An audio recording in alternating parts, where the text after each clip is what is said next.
Okay, so this is a short one. More than anything, we're going to go through a few changes that I'm going to implement across my training, and you're going to see they are minute. Um, we've been running with this for, man, like about 3 months. One of them is, so I do this high row 2 times a week, and one of those days we're just going to do it this way, so single arm. Reason for this, it's just going to make it a little bit more lat dominant rather than it being mid back dominant. And Yeah, so pretty exciting for me, I guess, but it's just going to be that small little deet. It's been years since I've done it that way. It takes twice as long, obviously, because now you're doing unilateral, and but yeah, I think that's gonna be a go. I decided to try it, see if I remember it being as crispy as it was. I think as it is, the way I do this row, it's pretty lat dominant because again, like ribs down. But I think this will add just a little bit of spice to that. Um, so yeah, again, like for me, mid back, honestly, it's not that bad. Like there's plenty of detail back there. Rear delts have always been, I think, better than my medial delts. And my medial delts and my quads, I think when I look at my head to toe muscularity, are probably the parts that stand out the most.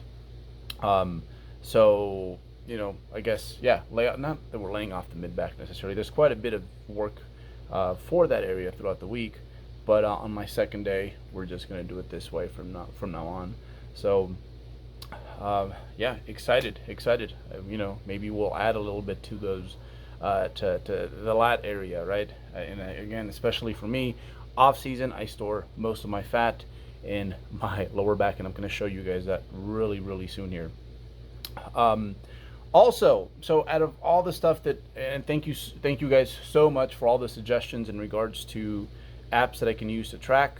I think at the end, like nothing quite is as efficient as Excel to me. So I think what I'm going to do is I'm just going to put my sheets out, make them public. Y'all can keep up that way, and yeah, to be honest, man, this is crazy. So in freshman year of high school, I took an Excel class, and I remember just kind of sitting there being like, when am I ever going to use this, right? And like, look at me now. Like I spend countless hours a week on Excel. So to you young guys out there, you young folks out there, just like, hey, like, you never know. Another change that I'm going to implement is so this one, I'd been doing it with my feet up, and just kind of this one, honestly, the main reason is just that I'm a little bored with it. So what we're going to do is we're going to bring our feet down. So these were 90s. I think if Lou for like a set of like 9 or 10, and again with pauses, and then for funds, just to see how that groove was set that's coming up. I put my feet down and there was no pause. I will do them with a pause still, just because again it's going to save me having to load up too much. As you guys know, the shady part about dumbbell pressing is just kind of getting them in position. This just becomes a bigger and bigger problem the stronger you get.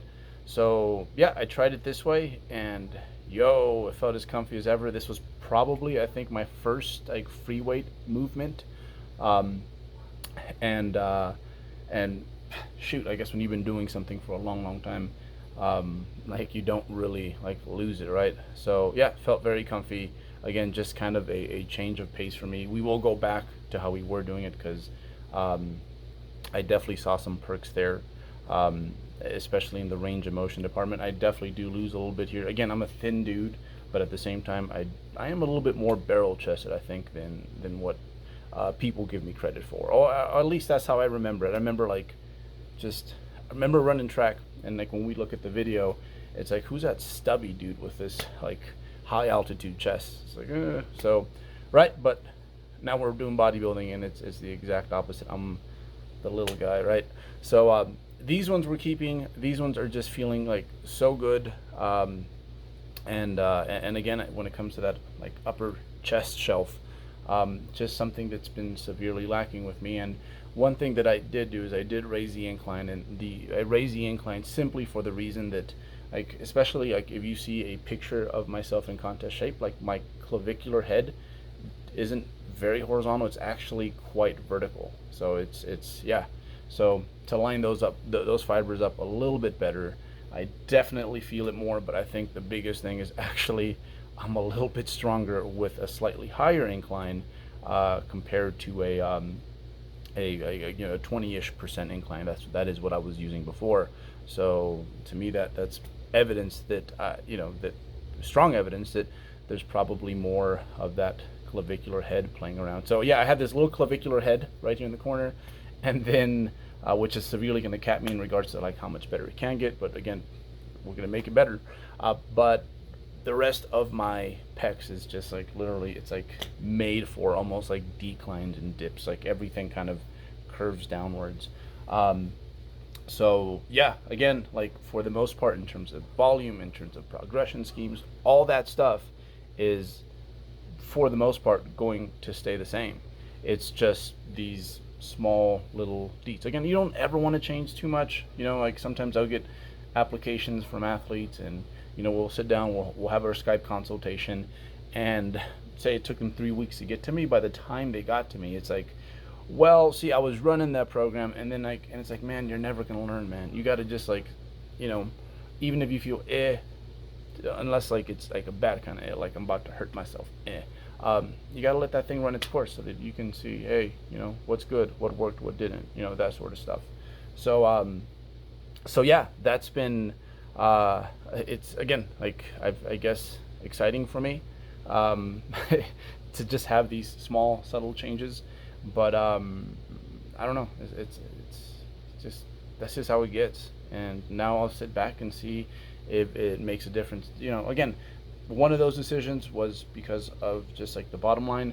The other one is honestly because I just wanted to have fun with it. And I don't know, I miss being able to throw back some dumbbells with triple digits. And like historically, this has been one of my strongest lifts. At some point, I ran a very dumbbell specific cycle, and after that training block, I recall it was 150 pounds on the flat dumbbell press, and I got that for I think sets of 4 or 5 at 176 pounds. So some good stuff should be coming soon.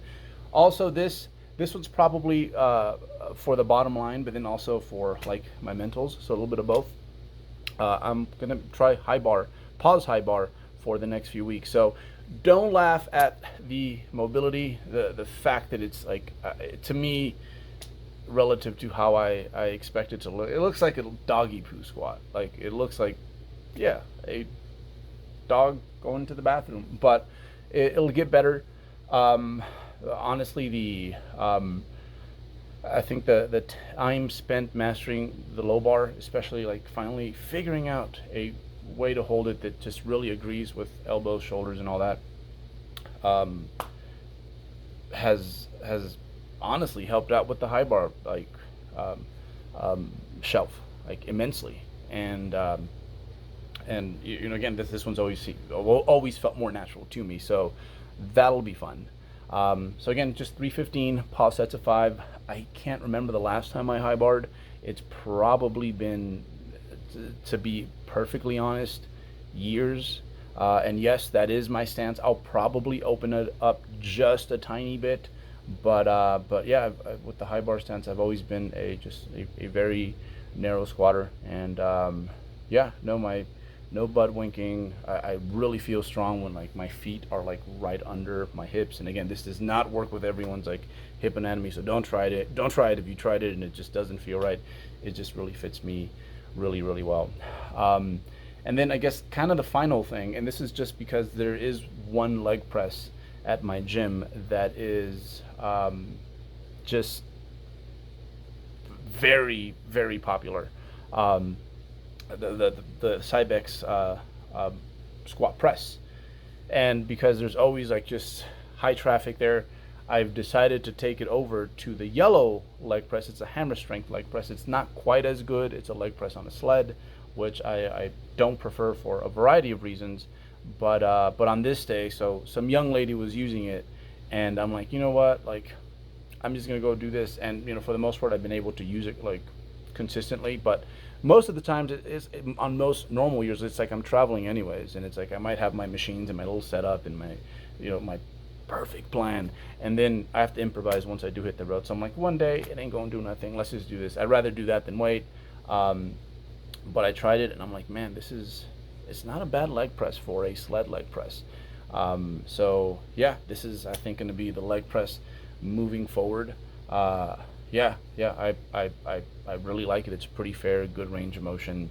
I feel safe. I feel strong, and it does its job. It lights up my quads. So again, these are the changes that we're going to make moving forward. Not a whole lot. The rest stays the same. We're still training 5 days a week. Volume is still spread out in the exact same way on most weeks. And yeah, so basically, what is it? We're changing three things. That's it. That's it. So again, I told y'all, like, hey, a lot of this is just being okay with just doing the boring work, and I think that's what sometimes has people not reaching their goals. Is like, it's like you're gonna have to do a lot of the same shit over and over so that you can get really, really good at it. That's just how it goes for this. That's how it goes for like most everything.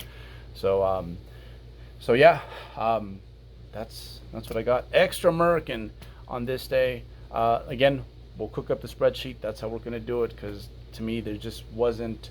It didn't feed all my needs, and on the spreadsheet I could even like write super explicit notes as to like why I'm doing this, what freaking happened on this day, that sort of deal. So so yeah, guys, I will leave it there. I'll see you guys next week. Thank you guys so much for stopping by. Hope you got something from this, and seriously, I appreciate y'all.